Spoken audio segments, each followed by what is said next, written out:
In this video, we're going to talk about two ideas. The first is going to be total internal reflection.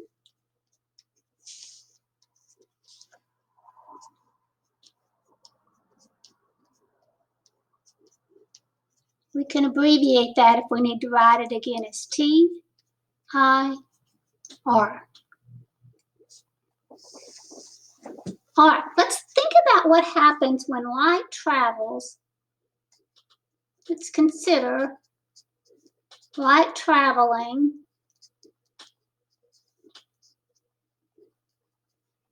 from a high index medium, which is a slow medium, to a low index medium. We know that when we travel from a high index medium to a low index medium, that the light is refracted or bent away from the normal.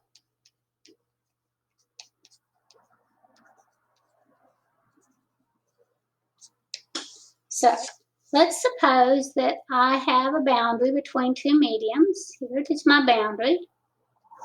This is my first medium. It's high, or at least higher. Here is my second medium. It's low, or at least lower. Maybe this is something like glass and the second one is something like air, or maybe this side's a diamond and the other side is water. But regardless of what it is, we want the first medium, the incident medium, to have a higher index of refraction. There's a normal line. So let's suppose I come in fairly steep here. I know that when I go into a denser material, it will refract instead of following that straight line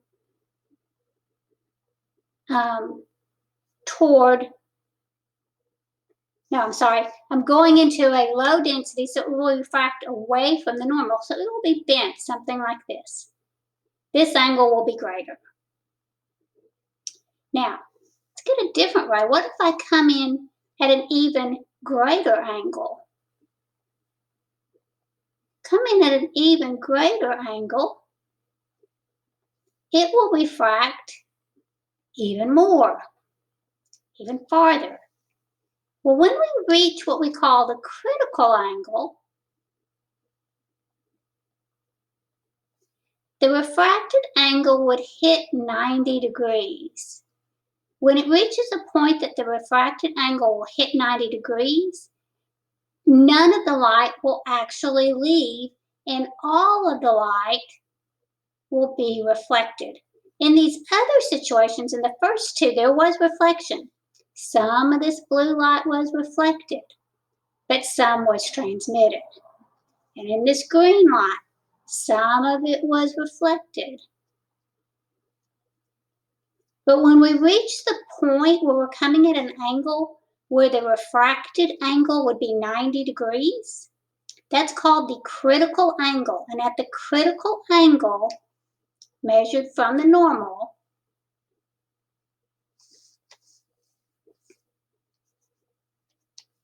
at theta critical, the refracted angle equals 90 degrees, and all of the light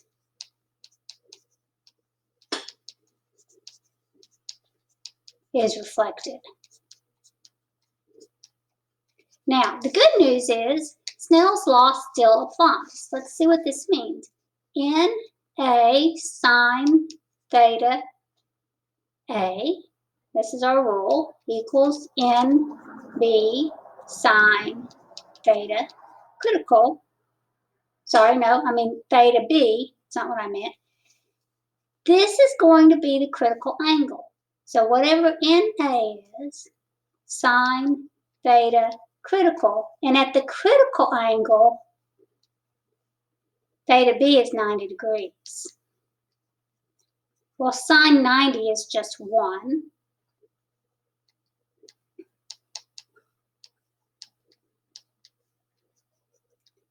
Which gives us that sine theta critical is equal to NB over NA. And of course, we know that NA must be greater than NB. What happens if we try to solve for a critical angle the other way? What if B was greater than A? Well, we would get a number here that was greater than 1, and sine is never greater than 1. So it's not even going to work in your math if you try to have B greater than A. And it won't work if you think about the physics either. If you try to get a critical angle, let's just think about this for a minute. If we reverse the situation,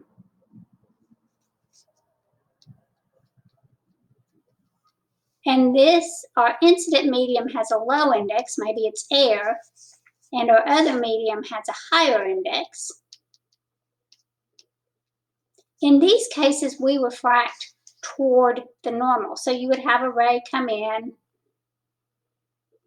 Here's this ray, and it would refract toward the normal. You go, okay, well, but what if I make it bigger? Well, I get a bigger angle. Remember, we measure from here, and it will be bigger here.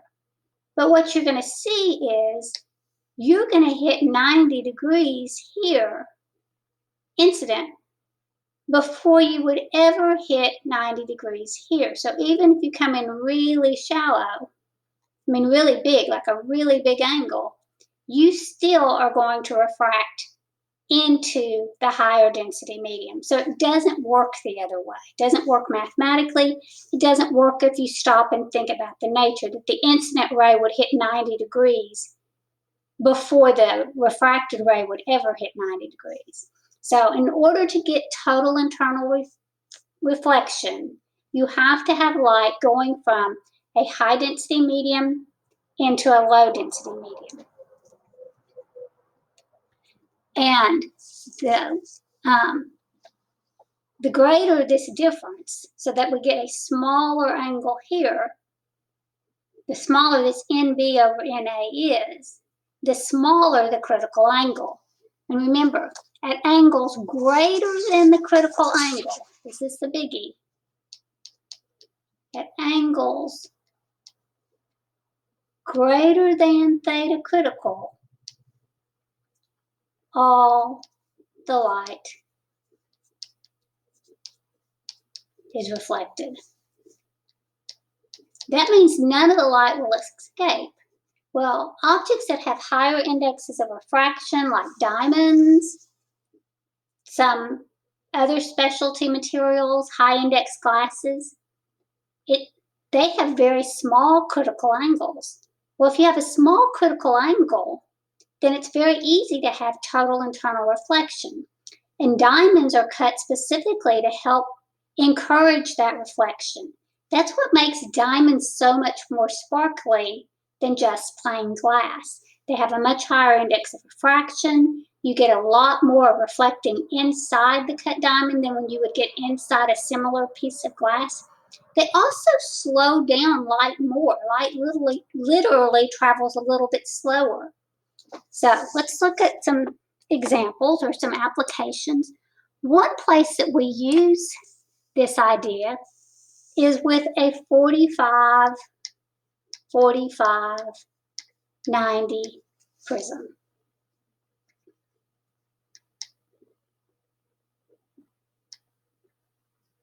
So a 45, 45, 90 prism looks something like this. I'm probably not going to draw it where it's really perfect, but I'm try. This is 90 degrees. Each of those angles, of course, are 45 degrees. Let's suppose that it is made of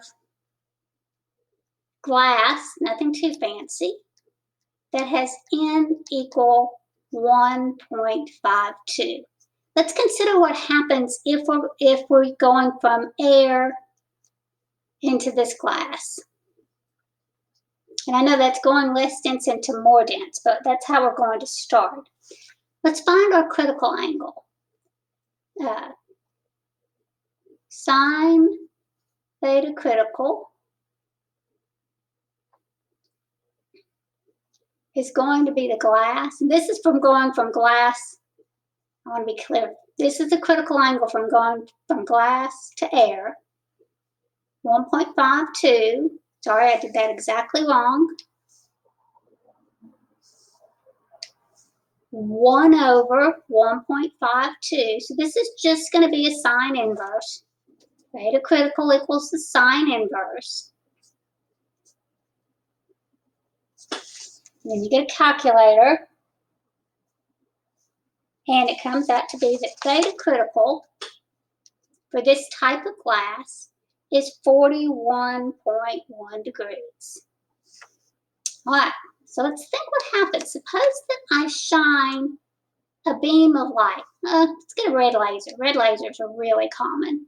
And you shine this red laser in like this. Now, anytime you travel perpendicular, it's not refracted here. Remember that.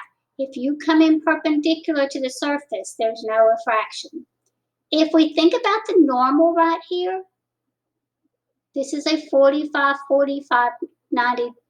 This is making 45 degrees with the normal. So it's going to reflect at 45 degrees. In other words, it's going to form a right angle. It's going to go straight down here. Again, if we were to measure from the normal, it would be incident on that surface at 45 degrees. Now, what I want to point out here is we get 100% reflection. Why? Because we're coming in at 45 degrees. That is greater than 41.1 degrees. So you get total internal reflection. Right? Same thing's going to happen here. It hits at 45 degrees. So it's going to reflect at 45 degrees. And it also is going to be 100% reflected right here. Whoops. Right here. So effectively, prisms often can be used almost like mirrors. A parallel beam of light is going to be hit this at a 45-degree angle. If it hits at an angle greater than 41 degrees, it will be totally internally reflected. So it will reflect at 45 degrees here. Same thing applies. It reflects at 40. And we actually get an outpouring beam that is parallel to the original beam. Let's do one more problem just because it's fun. Let's just think about light that tries to get from a diamond into air, just to find the critical angle. So we know that sine theta critical would be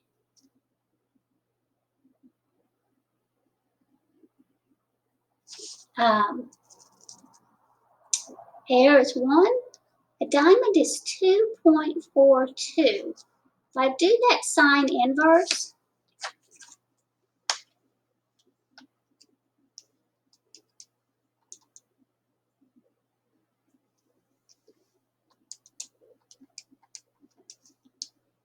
I get 24.4 for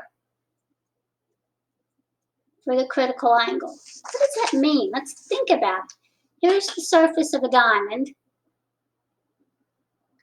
Really, the surfaces look more like this if you've ever seen all those pictures of diamonds, all these little facets and things. Looks like a little Superman thing too. There's all kinds, but let's just suppose we're thinking about this top flat surface. This is air, n equal 1.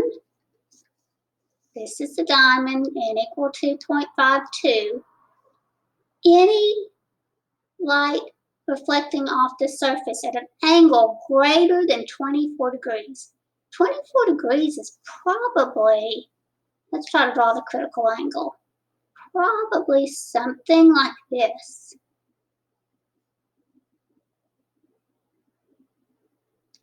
But that's not, you get total internal reflection for all the light that hits at other angles.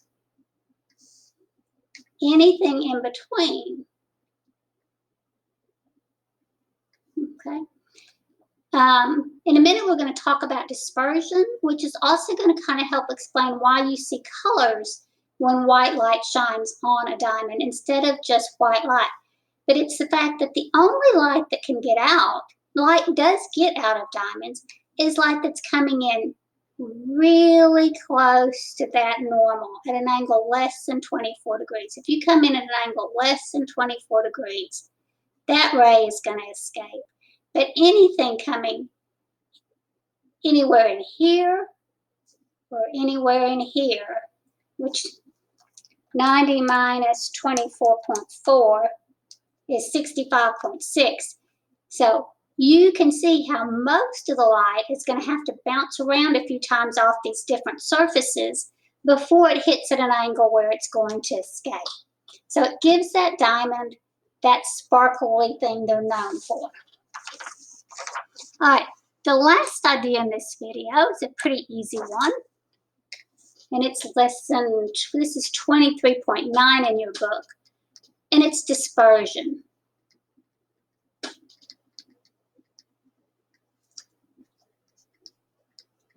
The speed of light in a vacuum is the same for all frequencies. X-rays, microwaves, red light, green light, it doesn't matter.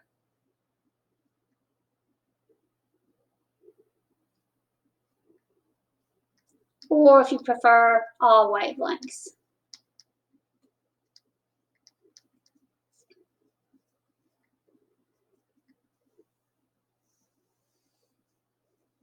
Okay.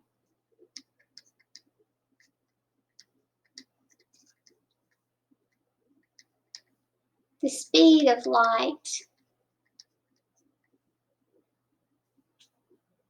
in other materials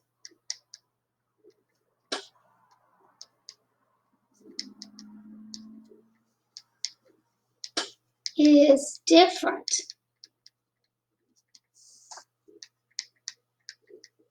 for different wavelengths.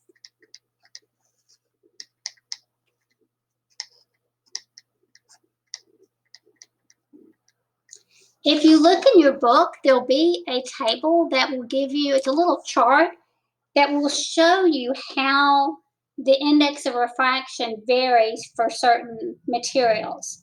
So I believe, well, I'm not sure what page it's in, but it's in the chapter. But if you look at that, for flint glass,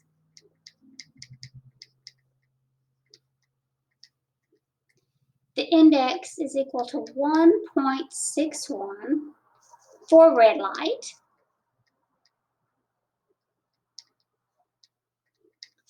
and N is equal to 1.62 for violet light.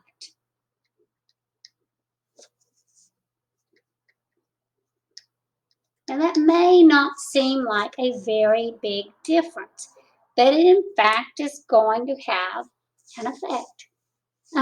Let's do an example. White light is incident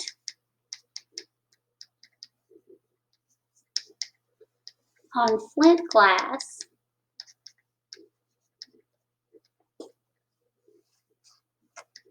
at an angle of incidence theta A equals 30 degrees.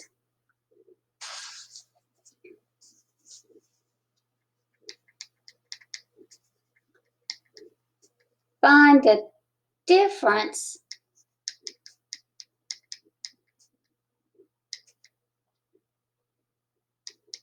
and the angle of refraction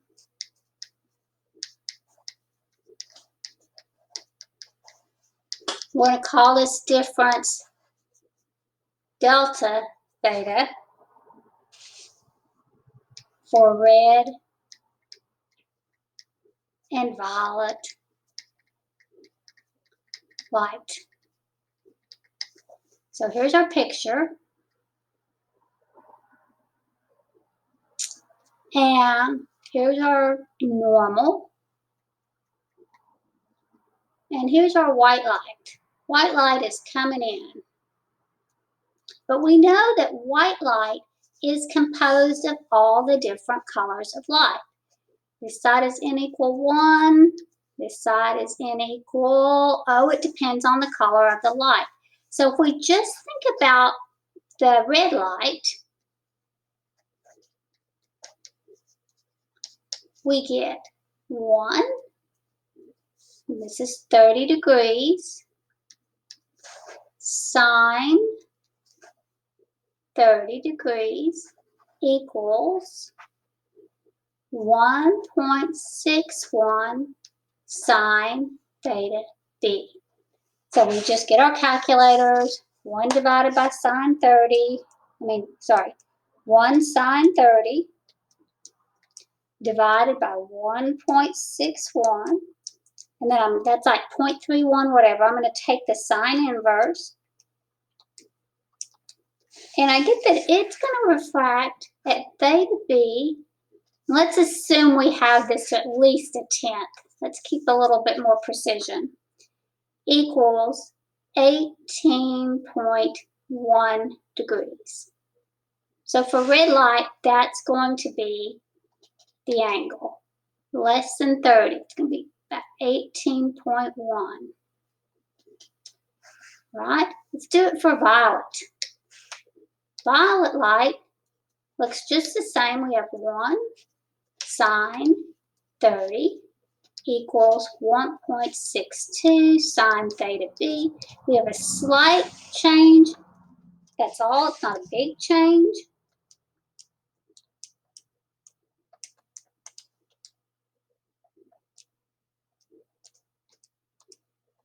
And the result is I get an index of refraction this time. Oh, I copied something down wrong. And that's going to make a little bit of difference here in our answer. I'm going to change one thing. This is not 1.62. I'm not sure what I looked at. It's 1.66. So I need to change that just a little bit. There is a difference between these two, but it's a little bit smaller than the actual answer, 1.66. So now let's try that again. 1 sine 30 divided by 1.66. Take the sine inverse. And it's at 17.5.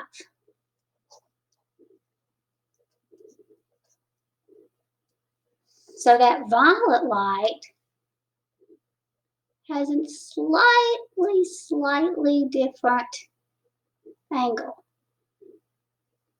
Delta theta, that difference is 18.1 minus 17.5, or 0.6 degrees. That light spreads out with an angle. All the other colors are going to be in there too. Red, blue light will be in there in the middle somewhere, closer to the violet. Orange light, all the colors. It looks like a rainbow. I think all of you probably seen dispersion playing with the prism or something of that nature. Okay, that concludes this video. Pretty straightforward. I like this section.